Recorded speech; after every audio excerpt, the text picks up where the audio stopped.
Okay, now we need to look at some stats to see what we should do after we spend that first $20. As I've said before, I didn't actually launch that campaign because I just wanted to show you the mechanics of how to launch a campaign. And besides that, I also found out after I started it that someone else had previously launched that exact shirt design, so I didn't want to launch the same design again. So anyway, just to show you how to read the stats, I pulled up one of my old campaigns. In fact, this was the first profitable campaign that I ever ran back when I first started with t-shirts in May of 2014. To get to your campaign stats in your ad manager, click Campaigns, then click on your specific campaign. A page will open that looks something like this. I say something like this because, as I've said before, Facebook changes all the time. So just be aware that your page may look a little different. Now this is the ad sets view, but the information that we're looking for is the click-through rate, or CTR. And at the time of this recording, you'll find it by clicking the ads link. I'll move this over a little.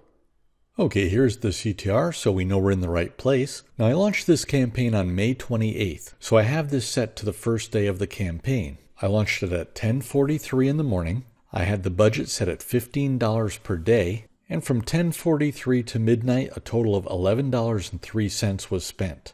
Now with only $11 spent, it's a little too early to determine anything. But what I would be looking at is the CTR.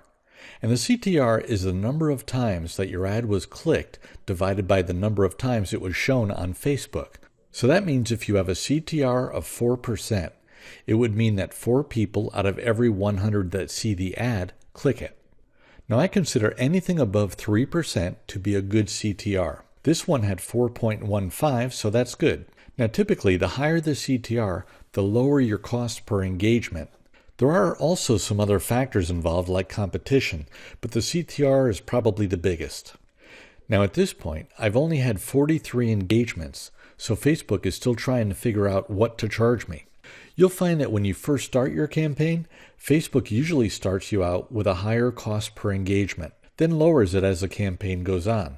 I've had it go as low as 2 cents cost per engagement. Okay, so you see here that the cost is 26 cents per post engagement on this first day, May 28th. Let's add one more day. So now I have the 28th and the 29th. You see now that I've spent $31.03. My CTR went up a little from 4.1 to 4.9%, and my cost per post engagement came down from 26 cents to 17 cents. Okay, right now everything looks good. My CTR looks good at over 3%. My cost per engagement looks good at 17 cents. I would look at one more thing at this point, your fan page. See if people are liking, sharing, and tagging their friends about your shirt. Are they making comments like this? We need us one of these. Oh my gosh, I want one. These are awesome. I love this. I want this one too. This is good engagement. So let's say you spent around $15 to $20. You got good CTR, over 3%, good per post engagement cost, under 30 cents, good engagement on your fan page, but no sales yet. What do? In this case, I'd let it run a little while longer, like to $25 or maybe $30. Just don't fall in love with your campaign, like to the tune of $40, $50, $60 with no sales or maybe just one sale. If you have great engagement and everything else but no sales, and you hit $30, go ahead and kill the campaign. Now if you hit $20 spent, but you have poor click-through rate and high post engagement cost, with little to a medium amount of engagement on your fan page and no sales, kill the campaign. Now to find out if you have sales, just log into your Teespring account and you'll see them there in your dashboard. Now when you get a winning campaign and you're seeing sales come in and the return that you're making is 100% or more of what you're spending, you may want to start scaling up your campaign by increasing your daily budget. Do this slowly, $5 or $10 at a time, and watch your ROI each day. That's return on investment. If that starts to go down, then scale back on your ad spend.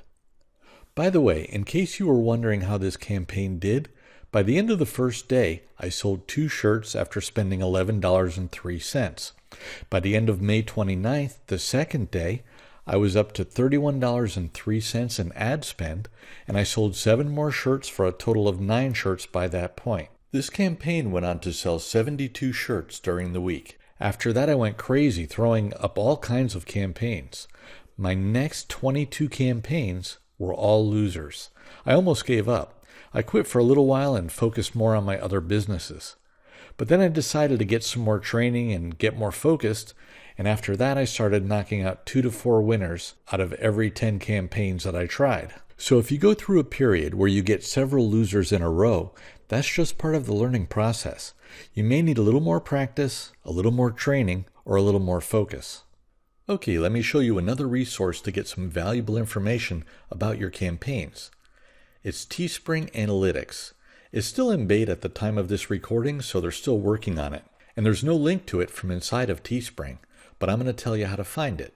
You have to go to a specific URL. First, go to teespring.com and then log in. After you're logged in, enter this URL into the address bar, analytics.teespring.com. Then a page like this will open with your campaigns on it. Of course, I don't want everyone seeing my campaigns, so I've blurred them out. Here's the campaign that I ran inside of this course, but I didn't run any ads to it. Now find the campaign that you want and click the Analytics link. These are the stats for that first successful campaign that I ran back in May. As you can see, there were 67 orders placed and 72 shirts sold. That means some people ordered more than one. Now these stats may not be real time. I've noticed that I sometimes get sales and they don't show up in here for several hours. So just be aware of that. If I scroll down a bit, I can see total views and orders over time, hourly views over time, and don't forget they're still in beta, so these can be a little bit buggy at times. Views and orders by hour of the day. I like using this chart because I can see exactly the time of day when I'm getting the most sales. Here I can see for this specific campaign, most orders came in at 6 p.m. Here you can see which days of the week are the best. Now I've heard people say that weekends aren't good, and some people even turn their ads off on weekends. Well, I got 18 sales on this Saturday and 11 sales on this Sunday. So needless to say, I leave my ads turned on. Now there are a few things in here that are a little more advanced and beyond the scope of this course, such as tracking variables. You'll probably take advantage of these as you learn more. Now this next section I find really valuable. It shows you what types of shirts and what colors of shirts people are buying most. I see that the Hanes Women's Junior Fit Black Tee was the best seller, but this Hanes Tagless Purple Tee came in a close second. This tells me that maybe I should launch another campaign with the purple tee as the featured tee. And down here you can see it in graph form of which tees are selling best. Okay, that wraps up the analytics section of this basics course. I know it was a lot to remember, but it's really important and it will save you money, so let's do a quick review. After you spend $20, check your ad stats. If your CTR is low, below 3%, your costs are high, above 30 cents per post engagement, you have poor engagement where people are not sharing so much or leaving good comments, and no sales, go ahead and kill the campaign.